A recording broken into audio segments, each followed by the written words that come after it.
Hi, my name is Mariah, and today we're going to be talking about what early American education looked like. So, here we just have our table of contents, just our introduction, and then we're going to be talking about settling in America, and then what Native education looked like, and then the three different colonial regions, and then the Puritans' educational impact, and the triad, and then we're going to leave off talking about the Revolutionary War era. So, before we get into any content, I want you to consider this question. What do you think makes a good school? So, right here, you can just pause the video and then jot down any ideas that you have. And I'm sure many of you probably are going to say that a good school consists of quality teachers or teachers who care about you and your education. And like it would have different types of subjects like math and reading and science and those extracurricular activities in the subjects. And even have things like rules and recess, right? Today's schools teach many subjects, include all different kinds of students, but when America was first starting out, schools were much different. So we're going to kind of travel back in time to see how education grew and changed over hundreds of years. So to start our timeline off, we're going to go all the way back to the 1600s when the Pilgrims and Puritans first arrived in America. Puritans and Pilgrims were English Protestants who wanted religious freedom or to be able to practice their beliefs without the control of the Church of England. They settled mainly in like the New England area, which would be like Connecticut, Maine, Massachusetts, Vermont, Rhode Island, New Hampshire, and they built communities based on their religion. Life in early America was very challenging, so they relied on their relationships with Native people or the people who had already inhabited America before they came. And yeah, they built relationships with them to help them survive. The Native people taught them things about growing crops and um, how to defend themselves and just things to help them survive. And so the Puritans believed that a strong society or community depended on everyone being able to read the Bible, follow rules, and work together. So the establishment of school was very important. As the colonies grew, settlers started thinking about more formal education, like creating schools and even colleges.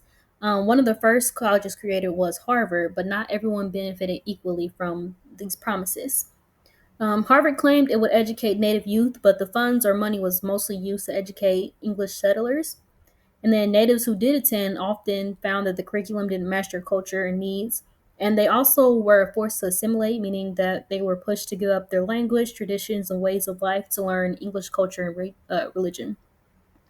And education was at this time used to kind of spread like English beliefs rather than support Native communities, which created early inequalities that would last for generations, unfortunately. While colleges were forming, everyday lives in the colonies looked different depending on where you lived. The colonies could be categorized into three different regions: the North or New England, the South, and the Middle colonies. In the Southern colonies, wealthy families used their money to hire private tutors and send their sons to Europe for schooling.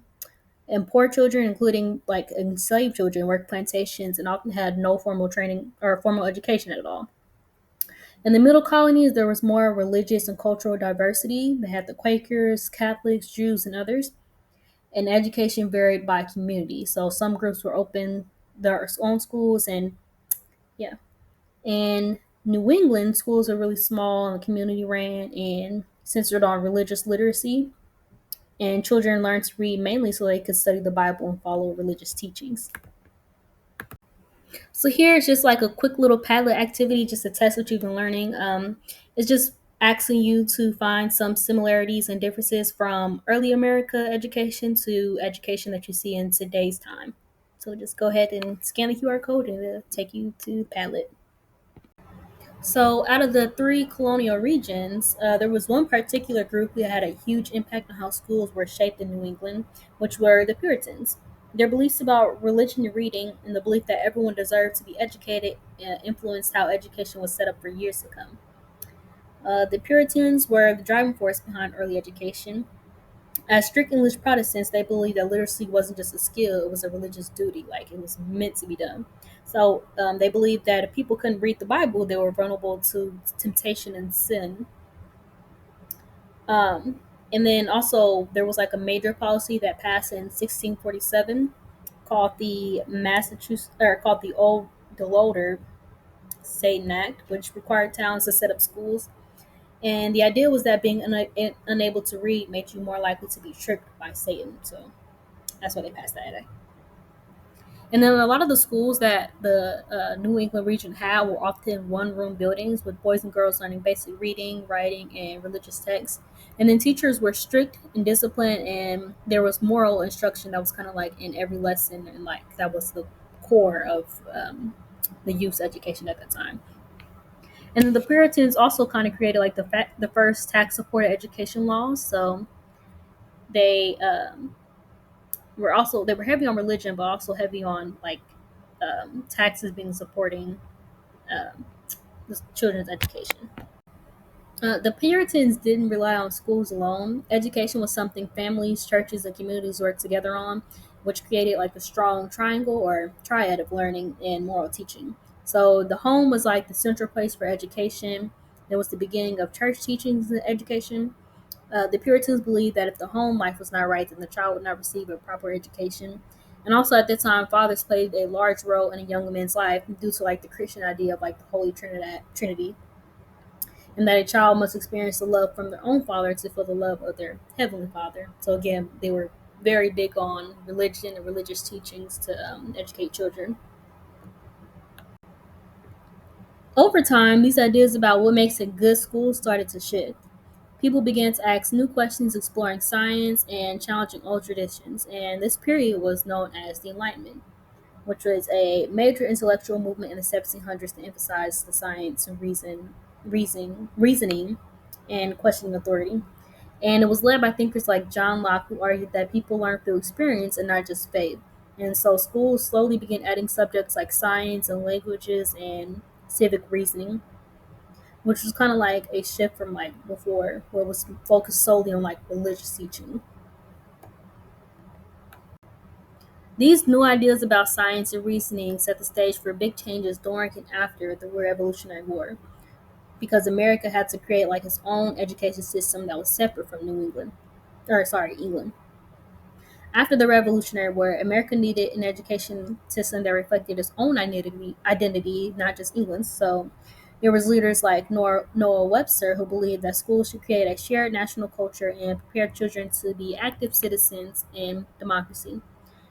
So the Education Act of 1789 used taxes to fund public schools, which is like a very important step toward state supported education. And this is also during the time where more girls started to gain access to basic literacy, but there were still Native communities and African Americans who still faced systemic barriers to quality education. So to sum this section up, America has went through a lot of changes in terms of education and education priorities. So at first, schooling was about religion, morality, and survival because the Puritans believed everyone needed to read the Bible and keep their community strong. For Native students, education often meant forced assimilation, or remember the stripping of their culture, um, and that's when the inequalities were built into the system early on in America. And depending on where you lived, your race and your class also determined um, how you were treated in education. And then came the Enlightenment, bringing in new ways of thinking, including the science, reasoning, and questioning of tradition, which is for schools. And then finally, during the Revolutionary era, education took on a new role, which was like building a shared national identity and preparing citizens for democracy. And these changes began to lay the foundation for what schooling would become in the new United States.